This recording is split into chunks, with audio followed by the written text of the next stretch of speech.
Hello! So, ito yung garden ko this year 2025. Ito yung art ng aking patula or loofah sponge.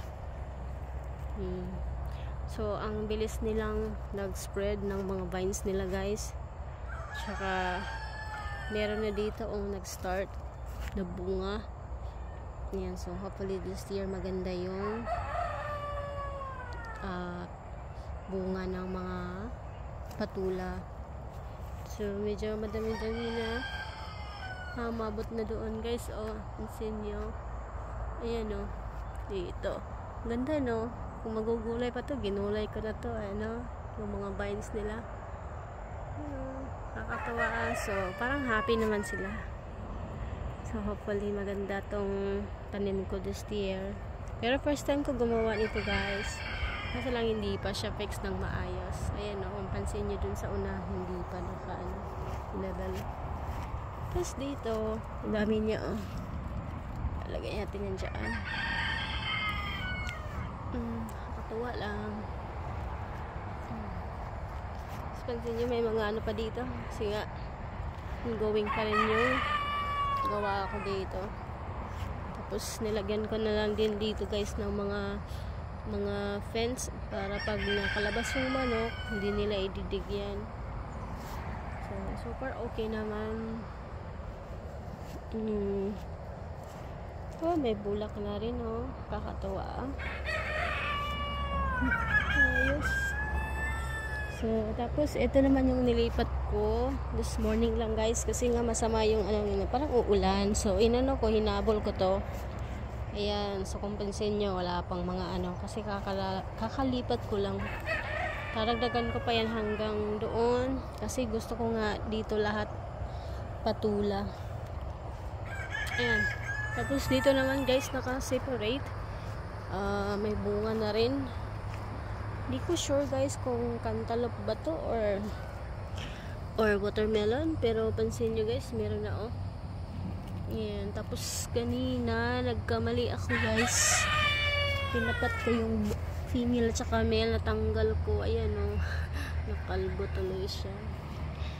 So, 'di ba yung mga Pampanga or Pampangenya ba 'yan? 'Di ba ginugulay nila yung mga yellow pakbit? Ayan, comment kayo, guys, kung kukunin ko din nga 'yan. Gugulayin ko nga din. Dami kasing bulak So, ito yung last year na tinambakan ko ng mga balat ng watermelon, yung cantaloupe, tsaka cucumber yata din. Tapos, yung isa, meron doon, may bees doon, good job. Katrabaho si So, this year, medyo maganda yung tanim. Then, dito naman yung mga onions. Tinanim ko dyan. Alam mo yung pag bumibili ka ng onions, tapos pag i-slice mo, may mga nag-sprout sa loob. So, tinatanim ko, guys. Kaya, yun. Tapos, pakita ko din sa inyo, guys.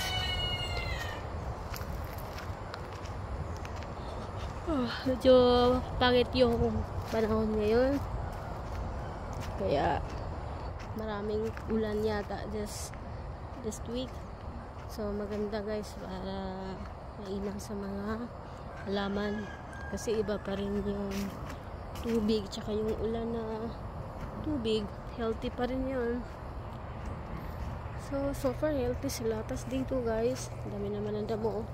Ito yung mga watermelon. So siniparit ko yung watermelon, guys. Gumawa din ako ng dito para sasabit na lang sila. Kaso lang, may napansin ako, parang may nag-start na ng bunga. Kaso lang, parang nag-start ka agad yung uod. Walang kung saluyot, guys, Kaya nakapaggulay na ako kahit pa paano. Ito naman, ewan ko, parang kalabasa yata yan. So ito, guys, hindi ko sure kung bakit nagkaganito. Kaka-start nga lang ng bunga, ganyan na. Hindi ko alam. Tatanggalin ko nga to. Parang guys, kailangan ko nga siya ng kasi may naninira sa dahon, guys. kailangan ko silang anuin. Nag-i-spray ako nito, pero yung yung organic na spray, yung baking soda na may detergent, tsaka ayan. Dito wala ako masyadong tinanim kasi meron kasing kalabasa pa yan, so magja-jungle yan dito guys, tsaka matatabunan. Nandito na din yung potatoes na alam mo yun, yung kaya yun. Ayan, nag-start na rin, kaya hindi mo na ako magtanim ng marami dito. Tapos ito naman yung aking talong, nakainan ko na to guys, nakain ko na. Tapos nagtaka rin ako guys, parang may kumain sa dahon, baka birds. Pero nakunan ko na yung bunga. Pero kung pansin nyo dito, parang may nangangain guys. Ayan tingnan nyo yan. Parang may nangangain. Sayang naman. Hindi ko alam bakit. So yan, may bunga na. Tapos meron pa ako dito spinach o yung alugbate. Yan, so ito iano ko na lang guys sa aking mga natanim guys. Papakita ko sa inyo. Ayan, may kangkong dito. Kangkong, moringa. So libre na ako sa gulay dito guys. Meron din ako dito mga lemongrass. Ililipat ko yan sa sa lupa yung iba guys, para maraming yung sprout. Ito naman yung violet na potato. Ayan kailangan na ilipat yan. So madaming kalat dito. Ito naman yung mga moringa ko. Yung mga moringa na nasa pots lang. Healthy naman sila, hindi naman sila nag-yellowish. Tapos ito naman yung mint green ko na siniparate ko doon. Parang nag-sprout na sila, madami na. As in. So kailangan i-maintain mo siya, i-trim guys, para maging healthy yung mint green. Yan yung napansin ko. Kasi siniparate ko, tapos yan, naging healthy na sila. Tapos ito naman yung sa other side ng bahay na garden. Ito yung violet na spinach or alugbate. Ito naman yung sitaw. Kunti lang yung sitaw na tanim ko this year. Ewan ko.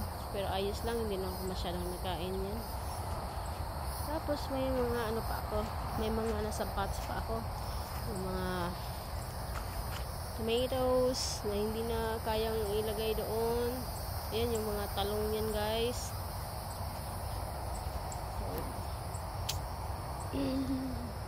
Yan ang healthy ng ang healthy ng anong tawag niyan, kamunggay or moringa. Tapos meron din akong saluyot dito. Yan, hilira na yan. Tapos yung mga spinach na lalaki guys, sobrang laki ang laki ng dahon, ang lapad kamo. Tapos ito naman yung ewan ko, fruit yan guys fruit tree yan. Tapos yung pomegranate ko hindi matuloy-tuloy, hindi ko alam kung anong nangyari dyan, baka bata pa yan kaya nalalaglag lang yung niya, bunga. Tapos ito pa rin yung kangkong, tsaka mga kamatis doon, pansin nyo. So yan lang yung natanim ko this year guys, pero magdagdag pa ako ng mga tanim. Kasi nga habang summer maganda para may may naantay na i-harvest, di ba? Ayan, sili yan guys, bell pepper yan. Ayun, nakakurol siya guys kasi yung mga manok ko last week nakalabas sila free range kasi sila, pero parang kinulong ko sila ulit kasi konti na sila, hindi na sila ganun kadami before. So yun yung update sa ating mini garden dito sa yard. Nag-dry pa yung iba kasi kakalipat ko lang. So that's all. Thanks sa support guys. Mag-back to active ako sa YouTube para kahit pa paano may maaantay na followers, kasi konti pa yung followers ko guys, sa 400 plus pa lang. Hopefully madagdagan yan. So yun lang. Meron pala akong mga talong good doon guys, so hindi ko napakita sa inyo. Yan yung mga talong na yan. Tapos alugbati din yung side. So yun lang. So medyo mahaba-haba to guys. Para na din sa watch hours. Hopefully tapusin nyo to. Kasi tatapusin ko din yung mga panonood sa inyo. Tsaka no skip ads. Ayan, vice versa lang. So that's all. Thanks for watching.